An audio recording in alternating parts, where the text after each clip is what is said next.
Welcome to South Shore Piano, the official podcast of the South Shore Piano School. I'm your host, Jonathan Roberts, and on this podcast, we talk with students, parents, teachers, and other leaders to find out exactly how music education is changing lives every day. My guest today is the one and only Nathan Hu. Nathan is 11 years old from Norwell, and he's been playing piano since he was 6 years old. He's been an avid participant in the Royal Conservatory of Music certificate program. He started all the way at the beginning with that very first level, Prep A, and is currently on his way to completing his level 7. So 8 levels later, in a short amount of time, he performs regularly, and he's actually performed at Carnegie Hall twice as part of the Royal Conservatory of Music's Celebration of Excellence recital, where they invite the top scorers in each level and instrument to perform at Carnegie Hall. He actually would have qualified to play for the third time, but because of the pandemic, stuff at Carnegie Hall is not happening, so he played on the virtual version. But a two-time Carnegie performer, again, regular performer, just all around awesome dude and avid musician. Thank you so much today for being on the podcast, Nathan. Thank you. So Nathan, we're going to start with a really silly question that has nothing to do with anything because this is a fun show. Are you ready, Nathan? All right. Okay. Yeah. If you could be any animal, what would you be and why? I would be a dolphin because it's my favorite animal, and scientifically it's proven to be smarter than humans. They're smarter than humans, really? Yes. With like higher level thinking stuff, like balancing your work and home life, or just like basic survival things? Well, it's more like instead of reacting to instincts like other animals, it can think and they can create plans. Like when they fish, they can trap a whole school of fish by using a method they invented themselves. Whoa, that's amazing. I learned something new today. Thank you so much for that, Nathan. I love how you said that without any reservation whatsoever. Is that an answer you've just been waiting to whip out for something? Well, I may or may not have said it quite a few times at school. That you wish you could be a dolphin, or just that dolphins are smarter than humans? Both. Awesome. And I love it. Also that dolphins are my favorite animal. Very cool. All right, so now that we got that out of the way, let's talk about some piano things. Nathan, you've been playing the piano for a long time, like almost half of your life. Take me back to the beginning. What are some of your earliest memories of starting sort of official lessons, starting to play piano, and starting to perform in public? Well, the first time I ever played piano was actually a level 2 song from the RCM. It was by Christopher Norton. I believe it was something about the Highlands. Oh yeah, the Highlands. And it was the first song I played ever.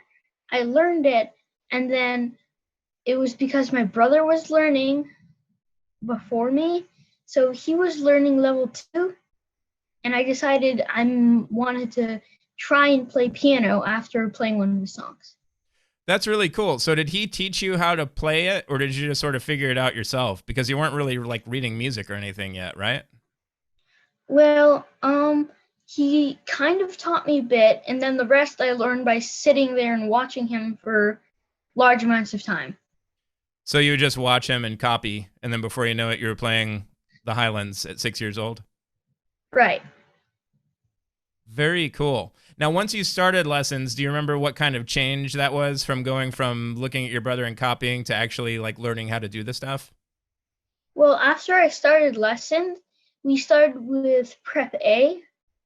And once we started with lessons, I realized that I actually have to practice and have a schedule of how I practice instead of play the song, ooh, I hit a snake, and I'll just do it tomorrow. That's awesome. I love it. Now, was that an easy transition going from just kind of playing casually and eventually getting stuff to actually being on a regular accountable practice schedule? It was kind of easy for the preparatory levels, but then when we started to go to like level 1, level 2, level 3, it started to get harder. In what way? Well, it became harder for the songs because I would have to practice them more and more and more. They were a whole page long rather than half a page like the preparatory one. So as the pieces become more demanding, it became a little bit more of a challenge to stay on that constant practice schedule because it didn't, Right. would you say because it didn't come as easy? Right. But how did it feel once you powered through those more challenging pieces? It felt really exciting that I had learned like a 2-page song and that I was finally done with it and now I could perform it out in public. How does that feel to perform in public? How do you like sharing your music with the world and usually with a whole bunch of strangers that you don't really know? Well, I am really excited by it because I get to share my music with people and it makes them happy, which makes me happy. I love that. That is so cool. And would you say that as you sort of push through these challenges, because now you're working towards level 7, Right. how does it feel looking back at, say, level 2 or 3 pieces that were challenging when you were younger? How does it feel looking at them now? Well, now I look at them and I wonder what was so hard about this back then. And right now, I still do have challenges because my hands aren't big enough to reach some intervals. So I'll have to use the pedal or just cut out them, maybe make the intervals smaller so I can reach. And now looking back, I realize how much I've grown. So, like the clever dolphin, you have to make a plan when your growing body can't quite do like those intervals, like an octave, or I think you can reach an octave. It's things that are probably bigger than an octave that are a challenge, right? Well, back then I couldn't reach an octave at all, but now I start to be able to, yeah. Right. And you're still a growing boy. There's still many possibilities ahead on that front.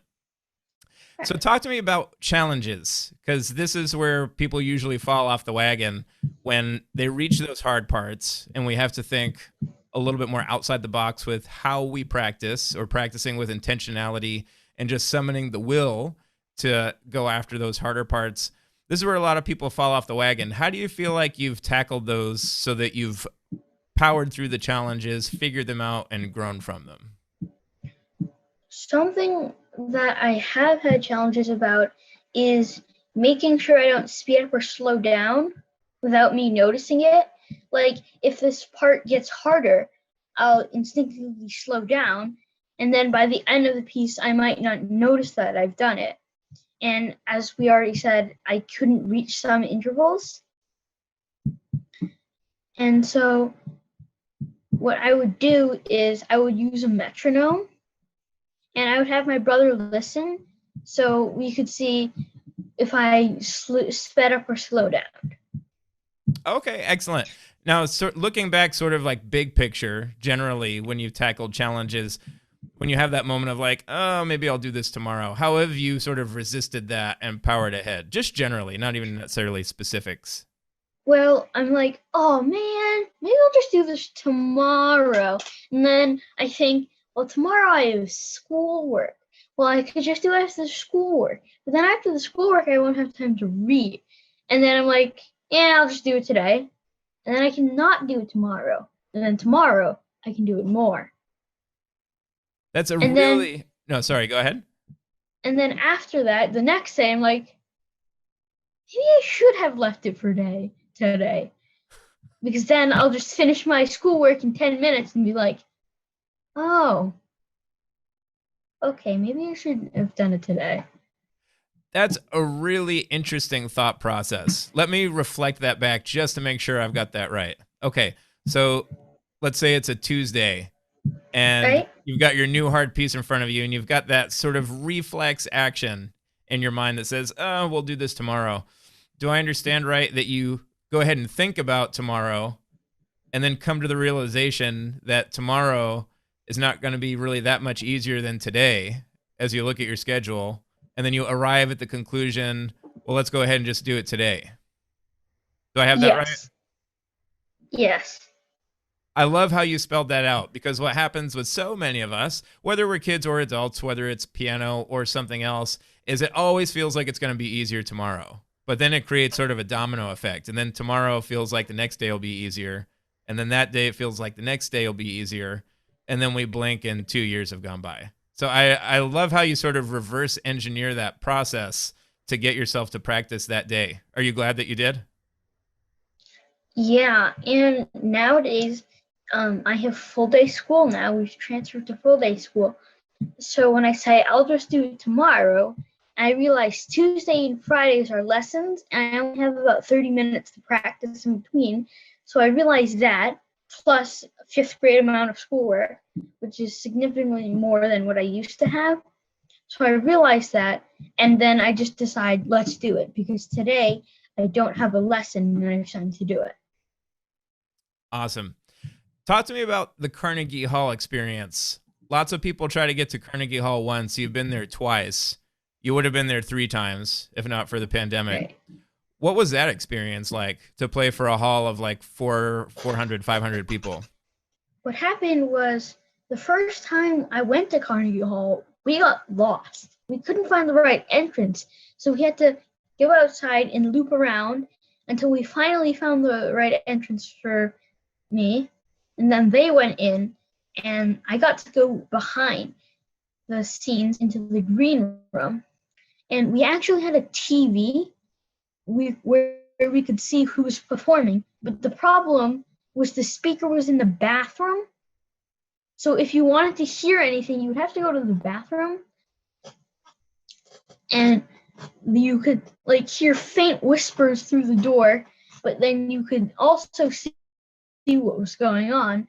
And it was very mentally confusing. And I was also extremely nervous. And I felt like I had a ton of butterflies and a bee in my stomach. And I decided I would just play chopsticks with one of the fellow young musicians. And we did that for the entire time leading up to my performance. And actually, we got front row seats the second time, I believe. Well, tell me, I love the play-by-play. So I'm when I asked what it was like, I mainly meant the playing part. But I love how I got the whole experience. But let's not leave out the actual like playing it at first time at Carnegie Hall. What was it like to go out on stage and actually do the thing? Well, the moment I stepped onto that stage, I started having a panic attack.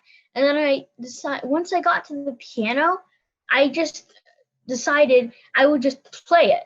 Like nobody was there. I'm just practicing. I finished, I bowed, and the moment I sat down, I released the breath I was holding the entire time I was performing and walking out on the stage, and I realized I did it. I finally performed at one of the places I've always wanted to go to. That is awesome. Did the pretending you're the only person in the world as you were performing, did that help the butterfly feeling? A ton. It's a lot easier to perform when you realize nobody's recording you, nobody's doing anything, nobody's listening. So you don't have the stress of if you get it wrong, nobody will notice. And if you feel that way when you're performing, you lose the stress, and that helps you to play even better. Very cool. Tell me about the second time you went. The second time I went, I was a lot less nervous, and I knew what I should do to prepare myself mentally. I should just think about I'm the only person there. It's just playing the song again for the millionth time. So the second time felt a little easier because you had done it once already? Yeah. And would you say that, because over the years you've performed dozens and dozens of times, you do lots of our recitals on a pretty regular basis every month or two, I would say. Would you say that experience of just doing it again and again and again has helped to make you more comfortable playing music in front of people? Very much. Once you play in a lot of recitals, it kind of like becomes second nature to play in a recital with a whole bunch of people watching you. How does it feel when you make mistakes or when your performance doesn't go as well as expected? Well, sometimes if it's just a small mistake, you'll think, nobody will notice it, and then I move on, keep going. Then if it's a big mistake, I mentally cringe and go, ooh, that was bad. And then I keep going anyways. Because something I've learned from the exams is if you stop at a mistake, everybody knows that that's a mistake. If you keep going, they might think this song just sounds really weird. That's awesome. So if you make a mistake, just make it part of the performance, right? Right. And I love the way you said when you said, "Ooh, cringing inside, made a mistake." You said that with like a smile on your face. That's awesome. Love that. That is the attitude everyone should have when it comes to mistakes in music and life, big and small. We've been online now for over a year, which is hard to believe, over a year. Tell me what piano and music and our virtual lessons and virtual recitals, what has all of that meant to you over the course of this pandemic? Something it's meant to me is it's really something that keeps me alive socially. I get to communicate with everybody and share my piano with somebody. And practicing piano is really one of the things that I focus more of my time of after I couldn't do sports anymore. So piano was one of the things you were able to keep going with when everything else kind of shut down. Right. And the social bit's kind of ironic, right? Given that we've been Yeah. social distancing for 13 months now. Yep. So looking into the future, Nathan, how do you see music being part of your life as you go into you're about to go into middle school? Wait, you're in 5th grade now, right? Yeah. Okay, you're about to go into middle school. You're about to go into then you'll be in high school, then you go off to college, and then you'll have this big, exciting career. How are you imagining music will continue to be a part of your life? I imagine when I go to college, I might want to minor in music because I might want to go to chemistry or rocket science, which would be, I think, fun. But the thing is, I think I'll still have time for music lessons. So I kind of want to become a piano teacher who teaches every other day. And then on the other days, I'm doing rocket science, chemistry, or other kind of exciting stuff that I really wanted to do. I love how well thought out and specific that was. Have you thought about what you want to do with rocket science? I kind of want to either design the rocket itself, take a part in building it, plan out all the math, or invent something. I can't wait to see all that you do with that and with music, whichever way your path takes you. Really amazing stuff, Nathan. Well, you, sir, are an inspiration. You've been going at this consistently for 5 years now, from age 6 to age 11, just powering through to the next level, succeeding, sharing your music with the world, and doing it in such a fun, laid-back way that only Nathan Hu can. Thank you so much for being on the podcast today. Thank you for inviting me. And thank you to all of our listeners out there. Again, this is South Shore Piano, the official podcast of the South Shore Piano School. I'm your host, Jonathan Roberts, and on this podcast, we talk with students, parents, teachers, and other leaders to find out how music education and the arts are changing lives every day. If you enjoyed this episode, do hit that subscribe button on the podcasting app of your choice so that you're among the first to get new episodes as they're released. We publish new episodes every Monday and Friday. And if you're checking us out on the YouTube channel, do hit the subscribe button and the bell so that you're notified when we release new videos. Thank you so much, and we'll look forward to seeing you next time.